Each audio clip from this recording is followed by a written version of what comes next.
Então, a partir de agora, nós analisaremos aí o artigo 5º da Lei 13.964 de 2019. E lá no artigo 5º, ele diz, então, né, que o artigo 1º da Lei 8.072/90, ou seja, a lei que regulamenta, que trata dos crimes hediondos, passa a vigorar ali com a seguinte redação. Então, artigo 1º, inciso 1º, venha, então, redimensionar ali quais são os tipos, né, considerados como hediondez. Relembrando aí, é importante sempre relembrar o fato de que o crime hediondo não passa de um crime comum que possui aí uma consequência social mais grave, que causa uma instabilidade social maior. Então esse é um aspecto bastante importante aí, tratado pela Lei dos Crimes Hediondos. Então ele vem com a nova redação do inciso 1º, que diz: homicídio, artigo 121, quando praticado em atividade típica de grupo de extermínio, ainda que cometido por um só agente, e homicídio qualificado, ou seja, o artigo 121, parágrafo 2º, em todas as suas qualificadoras. Inciso 2, o roubo. Porém, ele também aqui faz uma menção um tanto quanto mais complexa sobre o roubo, a partir do momento em que ele cita aqui na letra A, na linha A, né, circunstanciado pela restrição da liberdade da vítima. Então percebam aí, né, que este é um tema bastante importante. O roubo, que é na verdade aquela conduta onde, mediante violência ou grave ameaça, nós temos ali a prática do crime. Só que aqui ele será considerado hediondo quando, para que esta conduta seja realizada, haja ali de alguma forma a restrição da liberdade da vítima. Importante aqui ainda salientar que essa liberdade da vítima, nós não temos um limite, né? Nós não temos um parâmetro de quanto tempo essa pessoa ficará privada da sua liberdade. Motivo pelo qual, né, nós temos várias condutas ali que poderão ser equiparadas, então, ao roubo com esta qualificadora. Já na letra B, nós temos quando, então, roubo circunstanciado pelo emprego de arma de fogo ou emprego de arma de fogo de uso proibido ou restrito. Então, percebam, né, que aqui, na análise do roubo, nós temos já duas situações bastante importantes. Onde e quando, para que haja ali a obtenção da coisa alheia, a obtenção da res furtiva, nós tenhamos, então, também o ferimento, o atacamento a um direito fundamental do indivíduo, no caso, a liberdade. Então, são dois aspectos bastante importantes. O segundo seria também ali já pensando no próprio Estatuto do Desarmamento, quando, então, este crime ele é circunstanciado pela posse de arma de fogo, seja ela de uso proibido ou não, né? Ou restrito. E aqui vem dizer ainda na sua letra C, na sua linha C, qualificado pelo resultado lesão corporal de natureza grave ou morte. Ou seja, então nós temos ali, além da condição que já se apresentava como um crime hediondo, né, o latrocínio, mas também a hipótese ali da lesão corporal de natureza grave. E aí, para que nós possamos compreender o que significa lesão corporal de natureza grave, logicamente nós precisamos também consultar o artigo 129 do Código Penal, né, que além de ser um artigo tipificador da conduta, mas também é um artigo que vem esclarecer quais são ali as lesões e os níveis das lesões as quais se considera como lesão corporal de natureza grave. Então, olhem aí agora o inciso 3º, né, ainda relativo ao crime de roubo, perdão, ao crime aqui do artigo 1º, né, da lei dos crimes hediondos. Então, ele vem alterar, onde ele coloca extorsão qualificada pela restrição da liberdade da vítima ou ocorrência de lesão corporal ou morte. Percebam também que nesse aspecto, quando nós falamos aqui da extorsão qualificada pela restrição da liberdade da vítima, nós podemos aqui estar pensando, nós podemos aqui estar observando aqui, por exemplo, aquela conduta que se pratica, né, na saidinha de banco, por exemplo, onde a pessoa tem ali por alguns minutos a sua liberdade, então, limitada, restrita, em razão desta extorsão que é praticada, né? Uma outra questão aqui que nos chama a atenção é quando fala da lesão corporal, ele não cita o nível ou o grau da lesão corporal. Logicamente que ele fala ali no caso da morte, mas ele não cita aqui o nível de lesão corporal. Então, a presunção, né, logicamente, é que, né, em pró società, que a lesão possa ser leve, levíssima ou até mesmo grave, já que ele cita a morte de uma forma aqui apartada. Já no inciso 9 do artigo 1º da Lei dos Crimes Hediondos, nós temos aí então a presença do furto, quando este furto é qualificado pelo emprego de explosivo ou de artefato análogo que cause perigo comum. Então aqui, o que nós estamos falando, na verdade, é da intenção e do combate aos furtos, né, de caixa eletrônico, as explosões que são realizadas em caixas eletrônicos. Por quê? Porque já que é um furto, não se tem aqui a presença da violência ou grave ameaça contra o indivíduo, mas tem-se, né, nesse caso, a apresentação de um risco comum, de um perigo comum, quando você explode, quando o criminoso, melhor dizendo, explode ali um caixa eletrônico, né, nas dependências de um banco ou de um outro local onde esse caixa eletrônico esteja presente, e isso pode causar, então, um perigo comum. Então, passa a ser, então, um crime hediondo, a conduta, né, muito conhecida no interior de São Paulo, das explosões de caixa eletrônico. No parágrafo único, então, deste artigo 1º da Lei 8.072/90, vem dizer ainda que consideram-se também hediondos, tentados ou consumados. Nós já sabíamos que eram equiparados a crimes hediondos, né, o tráfico, a tortura e o terrorismo.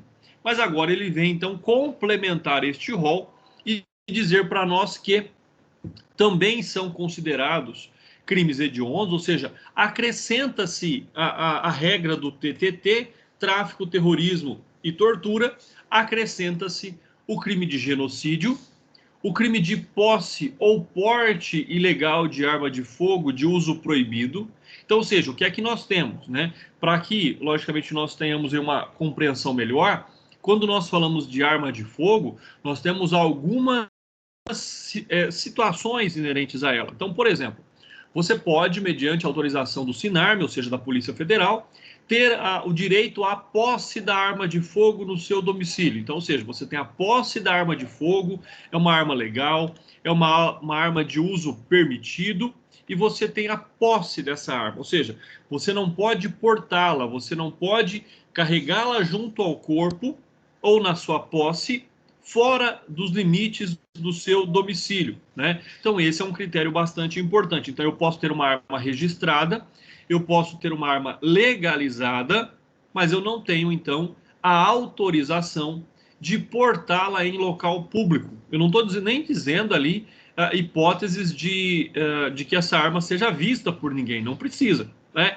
Aí eu não posso, por exemplo, sair com ela no meu carro para ir num outro local, não pode, desde que você não tenha ali a autorização de trânsito com essa arma. Então, essa é uma questão bastante interessante, né? Além do que, existem ali as armas de uso proibido. Então, nós tivemos uma modificação no Estatuto do Desarmamento ali, então, ampliando a possibilidade do calibre permitido para o cidadão comum, mas ainda dentro das limitações, né? Hoje, o que se tem é a posse da arma de fogo autorizada pela Polícia Federal, é o porte da arma de fogo autorizado pela Polícia Federal. Então, esse é um porte pleno, você pode estar em qualquer local, né, com a sua arma de fogo, desde que ela não esteja à mostra ou causando pânico ou medo nas pessoas, não seja utilizada como forma de intimidação. E nós temos também hoje a figura do CAC, né, do atirador, do colecionador, do atirador e do caçador. Então, ou seja, o CAC também, que já é uma outra forma de aquisição de arma de fogo, né? É uma autorização dada pelo Exército Brasileiro. Então, nessa hipótese, essa pessoa não tem o porte, é diferente. Nessa hipótese, a pessoa, o CAC, ele não pode portar a sua arma de fogo, senão para essas finalidades. Seja para proteger ali o seu acervo, seja na hipótese de ir caçar animais autorizados pela legislação brasileira, desde que ele tenha a guia que autorize ele também a caçar naquele dia, né? Que ele tenha a autorização do proprietário, muitas vezes do imóvel rural, em que ele está ali adentrando, do contrário também não pode, ou no caso do atirador desportivo, ou seja, aquele que tem, na verdade, apenas o porte de trânsito entre a sua residência e um clube de tiro. Então é importante ficar provado, ficar demonstrado também que ele está indo para o clube de tiro, que ele é um desportista, né, que ele está ali praticando o esporte e não utilizando-se dessa prerrogativa para ter ali um porte ilegal. Então fica aí um critério bastante importante também. Já no inciso terceiro, desses crimes agora que passam a ser equiparados a crimes hediondos, nós temos o crime de comércio ilegal de arma de fogo, previsto também lá no Estatuto do Desarmamento. Por quê?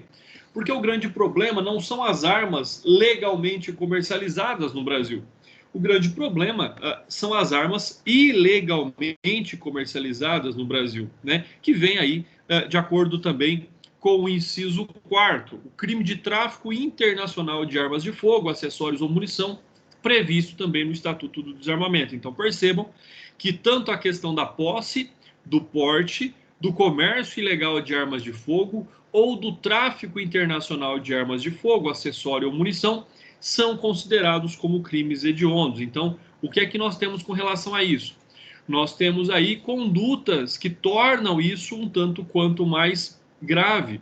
Ou seja, é uma situação que vem demonstrar aqui que muitas vezes a pessoa está cometendo um crime, né, na vã inocência ali de achar que não tem nada de errado. Então, por exemplo, a pessoa tem uma arma legalmente registrada, a pessoa tem, ou ela é um CAC, e aí ela quer comprar munição, mas tem um amigo dela que traz a munição do Paraguai, né? Compreenda-se, então, que tanto quem traz essa munição do Paraguai como quem compra essa munição ilegal poderão ser inseridos aqui sobre esse aspecto de crimes equiparados aos crimes hediondos, né? Lembrando também, nesse ano de 2020, nós já tivemos até agora aqui um recorde de venda de armas de fogo legalizadas no Brasil. Nunca se vendeu tantas armas de fogo legalizadas no Brasil. Já o inciso 5º do parágrafo único do artigo 1º da Lei 8.072/90, vem aqui então e diz que o crime de organização criminosa, quando dedicado à prática de qualquer outro crime hediondo ou crime equiparado a hediondo, né? Então percebam aí que nós tivemos uma ampliação bastante extensiva quanto aos crimes que passam a ser equiparados, considerados como também hediondos. Então, é importante aí que nós possamos ficar atento a essa situação, que nós possamos ficar atento a este fato, para que futuramente aí possamos de forma melhor atender às necessidades dos nossos clientes, ou você como promotor ou como juiz possa ali, né, prover o direito a quem necessite. Então é um fato aí bastante importante e essas são alterações bastante profundas que de fato modificaram e ampliaram a compreensão da lei dos crimes hediondos. Pessoal, com relação à lei dos crimes hediondos aqui, e essas alterações que ela sofreu mediante o pacote anticrime, a lei 13.964/2009, tem alguma dúvida? Gostariam de fazer alguma pergunta? Professor, bom dia. Bom dia. Sobre as armas que são de uso legalizado, assim, que são de uso que pode, onde a gente encontra onde possamos encontrar quais armas são autorizadas e quais não são? Tá. O Estatuto do Desarmamento vai dar essas referências para nós, doutor. Então, na leitura do Estatuto do Desarmamento, em algumas portarias da Polícia Federal é onde nós vamos encontrar, né? Nós tivemos agora a edição, por exemplo, de algumas normas internas da Polícia Federal que ampliaram, como eu disse, os calibres, como, por exemplo, a 9mm, né? Foi ampliado aí, foi dado acesso ao cidadão a comprar o 9mm. Então, por exemplo, nós temos tanto o próprio Estatuto do Desarmamento quanto algumas normativas, né, da Polícia Federal com relação a esta situação. Então, nós temos duas hipóteses, tanto na norma, na lei, no Estatuto do Desarmamento, nós vamos falar um pouquinho mais sobre ele ainda na aula de hoje, e também em algumas resoluções, em algumas normativas internas da própria Polícia Federal, se encontra aí quais são as armas de uso permitido e as armas de uso restrito e as armas de uso proibido no Brasil. Então, nós temos três hipóteses: aquela que é permitida ao cidadão, aquela que é restrito às forças de segurança pública e aquelas que não poderão ser utilizadas no Brasil por ninguém. Então, de uso proibido. Então, nós temos essas três hipóteses lá, tanto no Estatuto do Desarmamento, quanto nessas normativas internas da Polícia Federal. Mais alguma dúvida, pessoal? Então, vamos lá. A nossa aqui, segunda legislação de análise na manhã de hoje é a Lei 8.429 de 92, né? 8.429 de 92. Deixa eu só pegar aqui para ver exatamente qual que é o teor dela, porque são tantas leis. Então, 8.429 de 92, dos atos de improbidade administrativa e enriquecimento ilícito, ou seja, então é uma lei dedicada a combater a corrupção no Brasil. Então, por isso que ela é bastante importante também, né? Muitos casos aí ligados ao poder público que são tratados também por essa lei. Lembrando, né, uma situação aí também bastante importante, que lá nesta lei nós temos então também as condutas ali que são delimitadas como atos de improbidade administrativa, ou seja, a malversação da verba pública, né, a má administração do dinheiro público. E lá no artigo 17, então, da lei em comenta, a lei 8.429 de 92, a lei de improbidade, a lei dos atos, né, contra ali a corrupção, vai dizer no parágrafo 1º: as ações de que trata este artigo admitem a celebração do acordo de não persecução civil nos termos da lei. Então, o que nós temos aqui, na verdade? O que veio acrescentar a esta lei? Na verdade, é a questão do acordo, né? Nós já temos lá o acordo de não persecução penal, né, na esfera penal.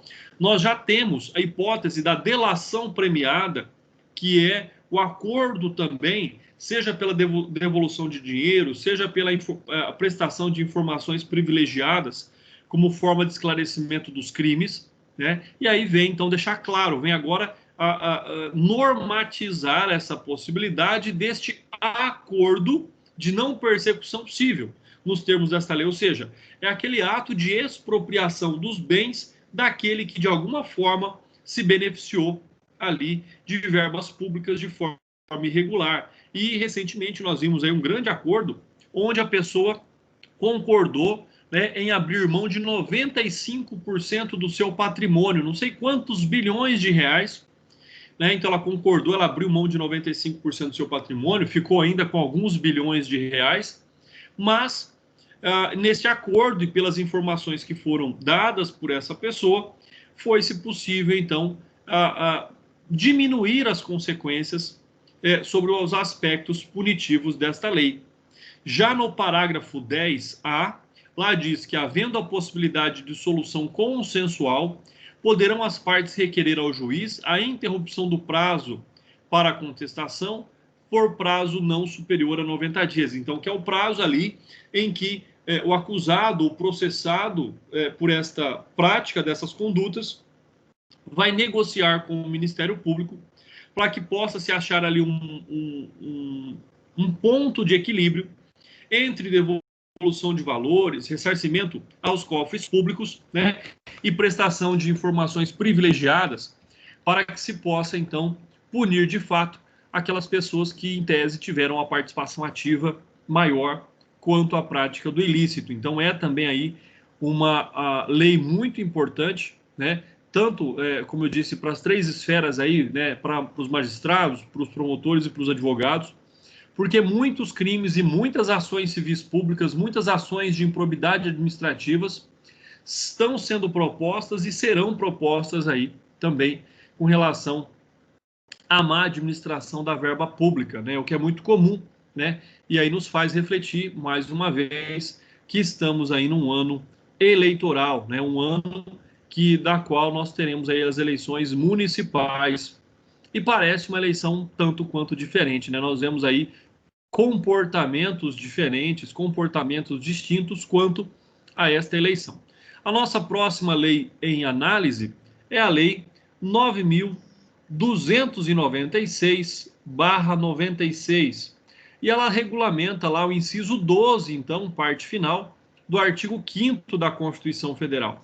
E quais foram, então, as alterações que ela sofreu? Então, olha só, lá vem dizer o seguinte: passa a vigorar a crescida dos seguintes artigos, 8A e 10A.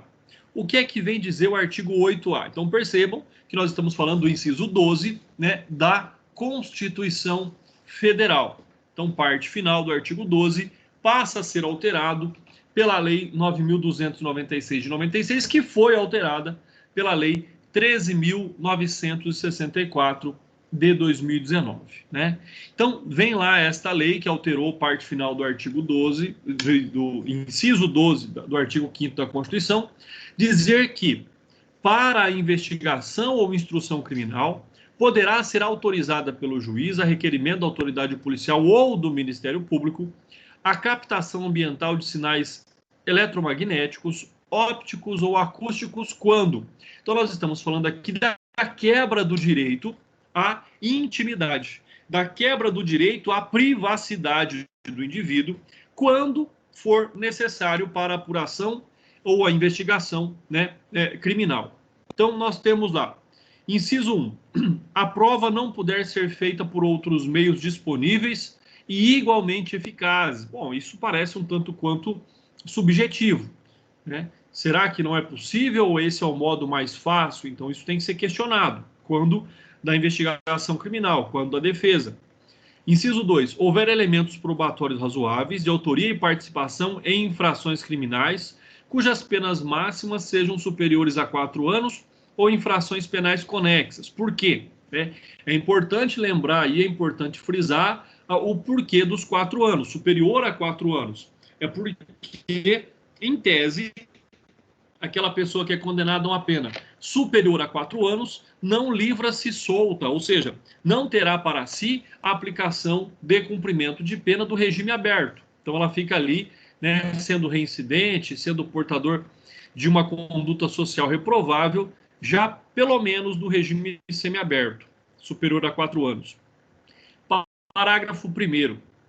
O requerimento deverá descrever circunstanciadamente, ou seja, delimitar todas as hipóteses e demonstrar aqui qual é a efetiva necessidade de se quebrar aqui, né, a intimidade, a privacidade deste indivíduo.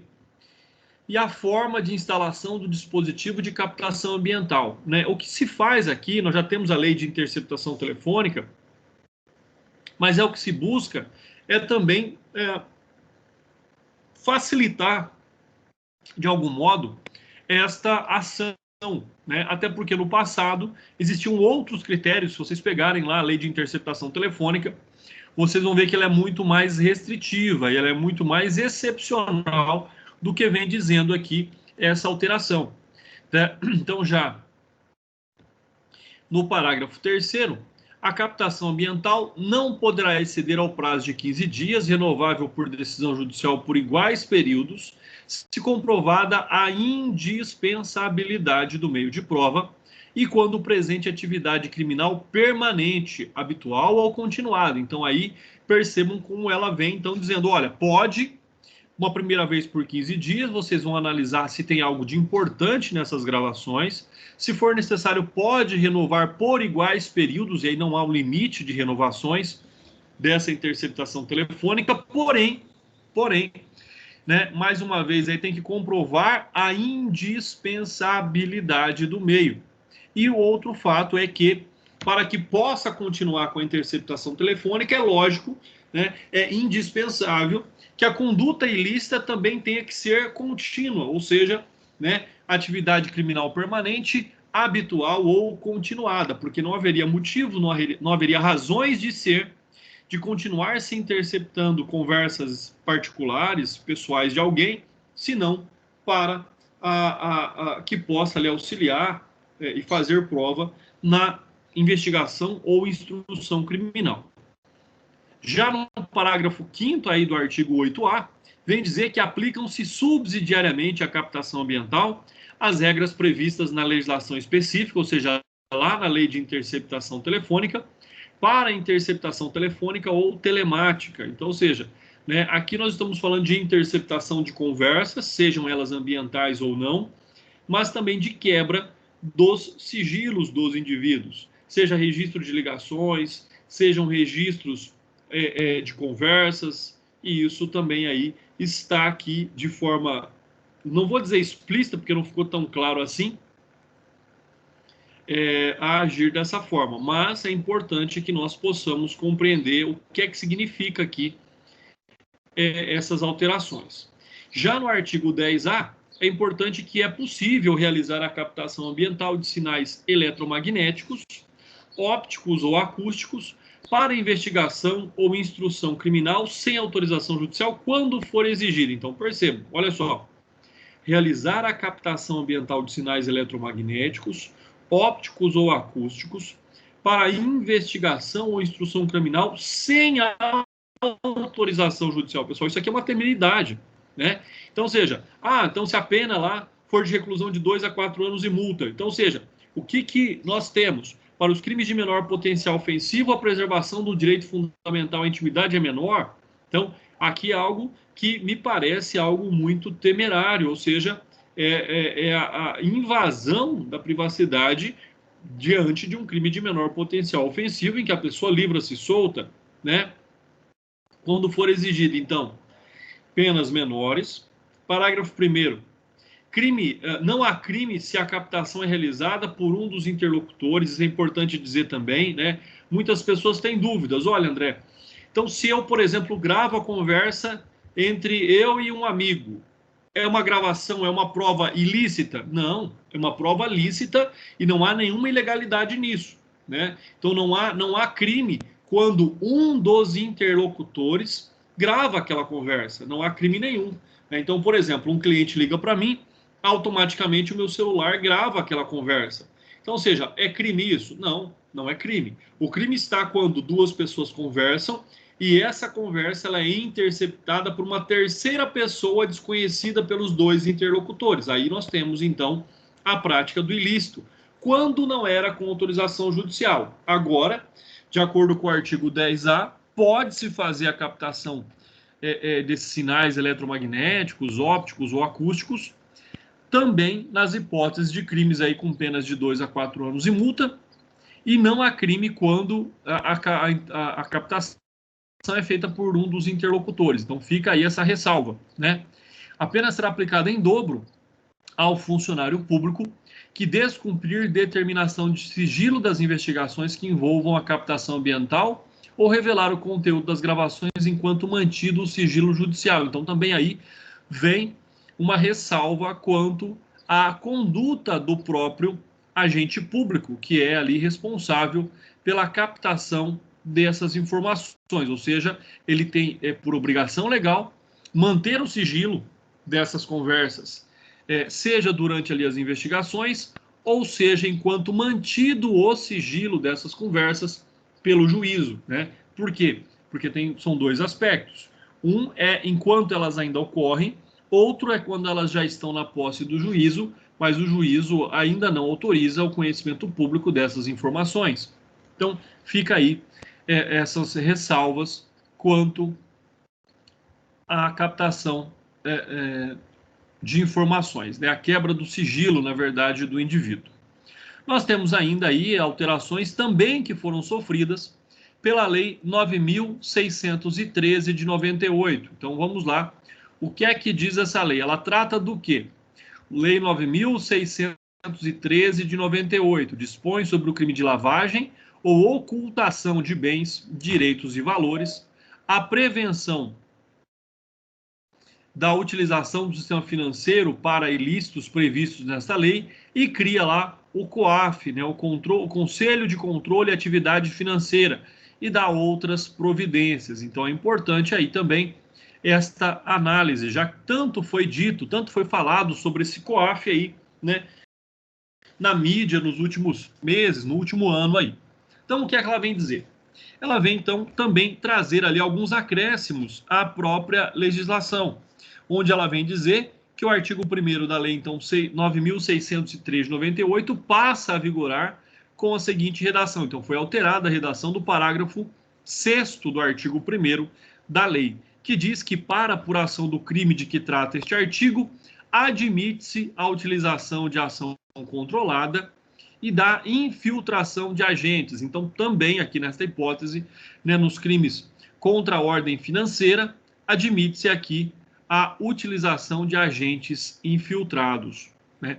E por fim, pessoal, na nossa análise de hoje, nós vamos falar um pouquinho aí sobre as alterações que sofreu, então, o Estatuto do Desarmamento, né? Lembrando que assim que nós terminarmos o pacote anticrime, nós vamos estudar também a Lei 10.826 de 2003, que é o Estatuto do Desarmamento. Então, a nossa próxima lei de estudo é o próprio Estatuto do Desarmamento, com todas as suas alterações aí. Então, vamos lá. O artigo 16 do Estatuto do Desarmamento passa a vigorar com a seguinte redação, né? Possuir, deter, portar, adquirir, fornecer, receber, ter em depósito, transportar, ceder, ainda que gratuitamente, emprestar, remeter, empregar, manter sob sua guarda ou ocultar, né? Percebam aí que ele se utilizou dos mesmos verbos lá do crime de tráfico de drogas: ocultar arma de fogo, acessório ou munição de uso restrito, sem autorização ou em desacordo com a determinação legal ou regulamentar. Por isso que eu disse, muitas vezes a pessoa tem o direito à posse da arma, mas utiliza essa arma fora da autorização que ele tem ou em desacordo com a autorização que ele tem, né? Então esse é um aspecto. Um outro aspecto é a pessoa muitas vezes não tem a posse da arma e é pega com munição, está aí inserida no mesmo tipo penal. Então, hoje nós temos que ter um cuidado muito grande com essas situações. E o parágrafo 2º do artigo 16 passa a vigorar também com a seguinte redação, né? Ou na causa ali, na verdade, a pena foi ampliada. Se as condutas descritas no caput do parágrafo 1º deste artigo envolverem arma de fogo de uso proibido, a pena é de reclusão de 4 a 12 anos, né? Então, nós temos aí. Já o artigo 17 também teve um aumento ali na sua medida punitiva, que é a pena de 6 a 12 anos de multa. E o parágrafo 1º, não sofre alteração, mas o parágrafo 2º do artigo 17 vem dizer, olha só o que eu estava falando para vocês, né? Também já está determinado essas questões. No parágrafo 2º do artigo 17 vai dizer: incorre na mesma pena de quem vende ou entrega arma de fogo, acessório ou munição sem autorização ou em desacordo com a determinação legal ou regulamentar, o agente policial disfarçado, quando presentes elementos probatórios razoáveis de conduta criminal pré-existente, ou seja, também muitas hipóteses aí de policiais envolvidos com a comercialização ilegal de armas de fogo, né, ou que facilitam ali, muitas vezes, o tráfico internacional dessas armas de fogo. Já no artigo 18, nós vemos aí também que teve um grande aumento de pena, já que ele passa a vigorar com a pena de reclusão de 8 a 16 anos e multa, e ele também complementa dizendo que incorre na mesma pena quem vende ou entrega arma de fogo, acessório ou munição em operação de importação, sem autorização da autoridade competente, a agente policial disfarçado, quando presentes elementos probatórios razoáveis da conduta criminal pré-existente. Não sei se vocês se lembram, alguns meses atrás, aí, mais de um ano, mais ou menos, nós tivemos aquela pessoa que foi presa no Brasil com a importação de não sei quantos fuzis, né, sem a devida autorização legal. Então tem esse aspecto também. Artigo 20, ele vem determinar que nos crimes previstos no artigo 14, 15, 16, 17 e 18, a pena é aumentada da metade se forem praticados por integrantes de órgãos e empresas referidas, né, nos artigos 6º, 7º e 8º desta lei, ou seja, aqueles que estão autorizados a vender ou importar armas de fogo, agente for reincidente específico em crimes desta natureza. Então percebam aí também a gravidade da conduta. Já, e por fim, o artigo 34A vem dizer para nós que os dados relacionados à coleta de registros balísticos serão armazenados no Banco Nacional de Perfis Balísticos. Então percebam, assim como nós tivemos na análise da aula anterior a questão do Banco Nacional de Perfil Genético, nós também tivemos a criação, né, do Banco Nacional de Perfil Balístico. Para quê? Para se poder facilitar, para se poder determinar aí futuramente, numa análise de balística, relacionado ali à identificação do projétil e de qual arma esse projétil foi expelido, né? Nas nossas aulas de medicina legal, nós teremos lá o estudo de balística também, né, logo em breve. No parágrafo 1º, o banco... Ela já foi lá, ó. Obrigado.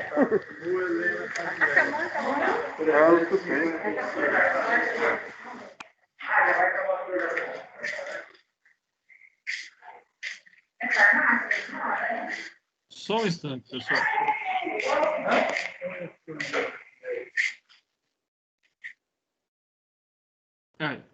Então, olha só. Ainda sobre esse aspecto, né, com relação ao Banco Nacional de Perfis Balísticos, ele tem como objetivo, então, cadastrar armas de fogo e armazenar características de classe e individualizadoras de projéteis e de estojos de munição deflagrados por arma de fogo. Já o parágrafo 2º vem dizer que o Banco Nacional de Perfis Balísticos será constituído pelos registros de elementos de munição deflagradas por armas de fogo relacionados a crimes, para subsidiar ações destinadas a apurações criminais federais, estaduais e distritais. Já o parágrafo 3º diz que o Banco Nacional de Perfis Balísticos será gerido pela Unidade Oficial de Perícia Criminal, então também está ali associado às ciências forenses no caso da investigação criminal. Já o parágrafo 4º, os dados constantes do Banco Nacional de Perfis Balísticos terão caráter sigiloso e aquele que permitir ou promover sua utilização para fins diversos dos previstos nesta lei ou em decisão judicial responderá civil, penal e administrativamente. Parágrafo 5º, é proibida a comercialização total ou parcial de base de dados do Banco Nacional de Perfis Balísticos.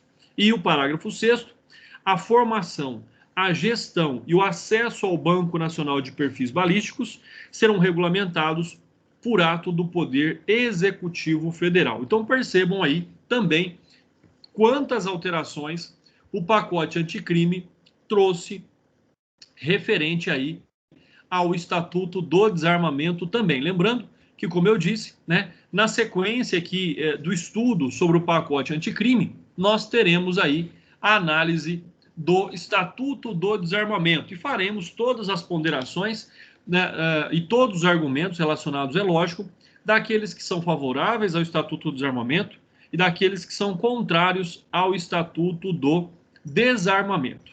Na nossa próxima aula, nós falaremos então, aí a partir do artigo 10 da Lei 13.964 de 2019, sobre a Lei de Drogas, a Lei 11.343 de 2016. Pessoal, vocês têm alguma dúvida? Gostariam de fazer alguma pergunta?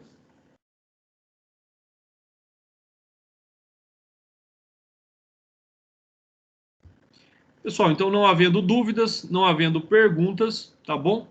Nós ficamos por aqui hoje e eu vou aí nos próximos dias encaminhar alguns questionários para que vocês respondam referentes aí a todas as alterações que nós já vimos, né?